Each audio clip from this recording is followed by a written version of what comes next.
Amém, queridos e amados santos. Gostaria de hoje compartilhar com vocês o sinal da volta do Senhor.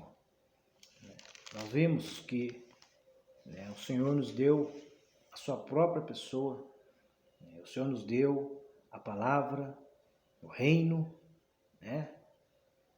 deu Ele mesmo como comida e como bebida para nós.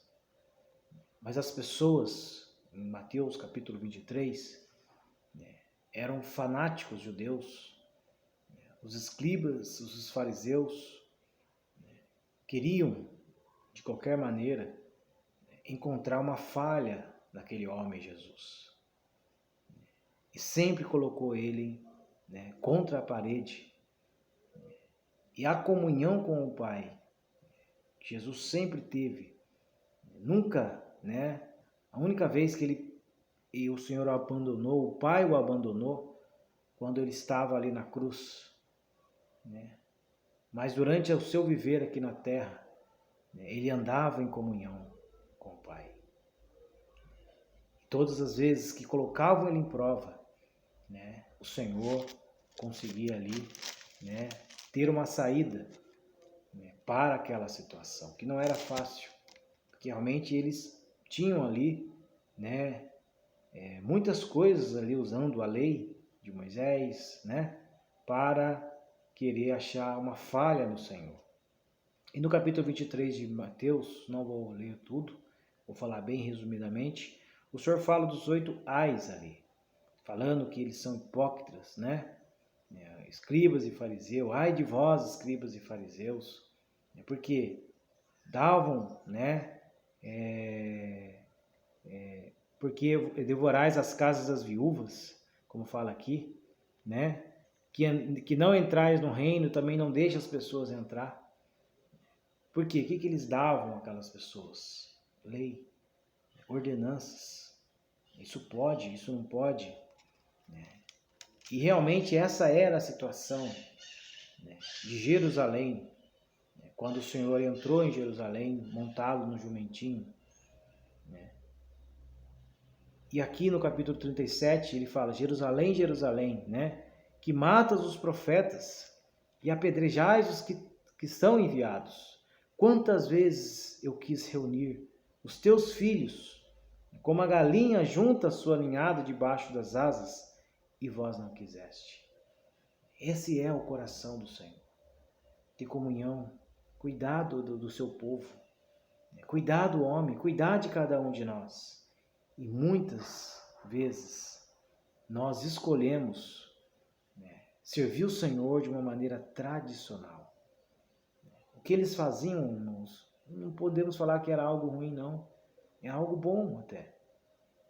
Paulo, quando perseguia, teve autorização para perseguir os que invocavam o nome do Senhor. Na cabeça dele, ele estava fazendo algo bom. Ele estava fazendo algo para agradar ao seu Senhor.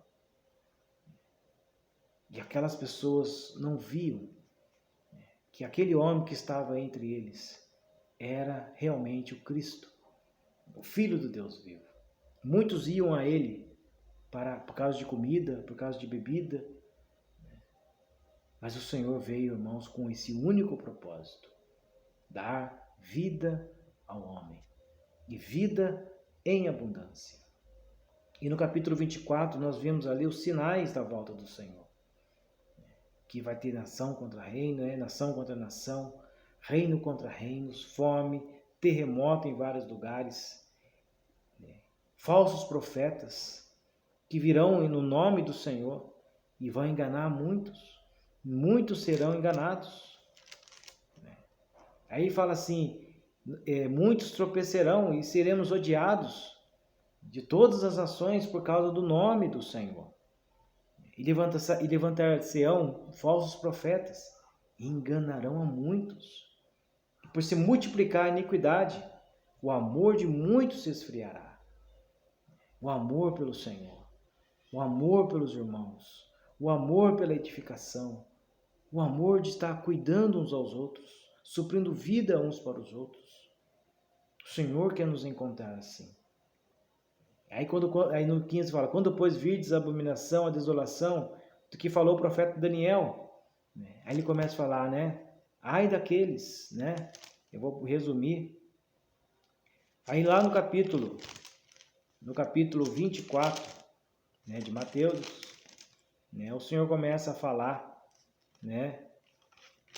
Ele fala assim, da consumação da era, né?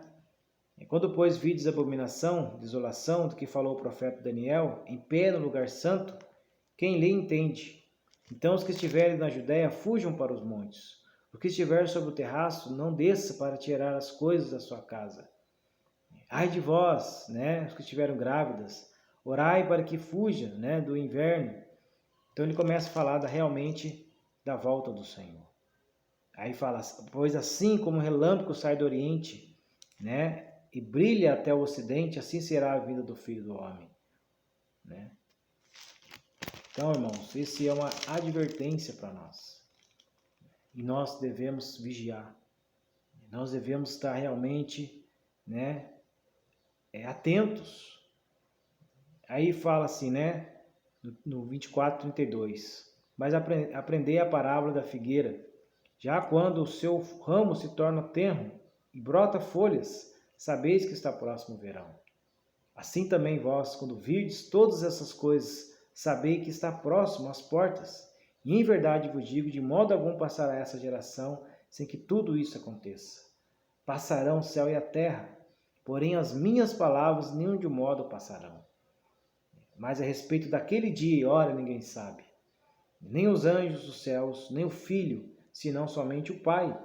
Pois assim como foi nos dias de Noé, assim será a vinda do Filho do Homem. Pois como estavam eles naqueles dias, antes do dilúvio, comendo e bebendo, casando-se e dando-se em casamento, até o dia em que Noé entrou na arca. E não sabias que se aproximava o juízo, até que veio o dilúvio e os levou a todos. Assim será também a vinda do Filho do Homem. Então 2 estarão no campo, um será tomado e o outro será deixado. 2 estarão moendo no moinho, um será tomada e a outra será deixada. Portanto, vigiai, porque não sabeis em que dia vem o vosso Senhor. Sabeis isso se o dono da casa soubesse em que vigília viria o ladrão, vigiaria e não permitiria que fosse roubada a sua casa.